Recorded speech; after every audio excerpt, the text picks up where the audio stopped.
Šaljući 1561. iz rodnog Šibenika, tada 10-godišnjeg Fausta Vrančića, bratu na školovanje, otac je napisao: Faust je dijete živa duha, lijepe i uistinu plemenite vanjštine. Nije nerazuman niti djetinjasto zaigran. Čini se da ima izgleda za značajniju budućnost. Studij filozofije i prava u Padovi te mjesto tajnika rimsko-njemačkog cara i hrvatsko-ugarskog kralja Rudolfa II. Na dvoru u Pragu, u poticajnom okruženju velikih znanstvenika, umjetnika i graditelja. U Faustu će probuditi silno zanimanje za prirodne znanosti, matematiku i tehniku. Njegovo djelo Makine nove, izdano najvjerojatnije 1616. godine u Veneciji, jedno je od kapitalnih dijela renesansne tehnike, oblikovano kao priručnik.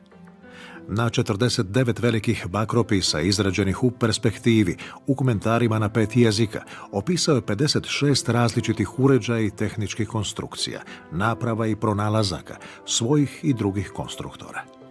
Svoj najveći izum letećeg čovjeka ili homo volans Faust je opisao u četvorouglastom platnu za jedra, napetom pomoću 4 jednake motke i na 4 ugla, dobro privezanom užetima, može se čovjek bez ikakve opasnosti sigurno spustiti s tornja ili s drugog visokoga mjesta.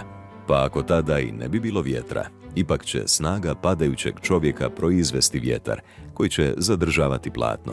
Ipak čovjekova mjera mora biti točno usklađena s veličinom platna. Ova konstrukcija iskušana je u praksi skokom sa zvonika u Veneciji.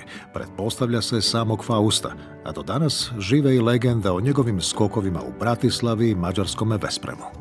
Koristeći se primjenom rada teglećih životinja, ali i energijom vodenih tokova ili vjetra, Vrančić, čovjek ispred svog vremena, mogao je svoje mlinove, mostove, satove opisivati i tumačiti isključivo fenomenološki, jer su za to bila potrebna fizikalna i tehnička znanja, do kojih se došlo desetljećima i stoljećima poslije. Njegov most s jednim užetom za prelazak rijeke predviđao je nosivo uže koje se može dotezati, ovješeno korito te ručno uže kao pogon i prvi je poznati nacrt žičara. Godine 1595. objavio je rječnik 5 najuglednijih europskih jezika, latinskog, talijanskog, njemačkog, dalmatinskog, odnosno hrvatskog te mađarskog.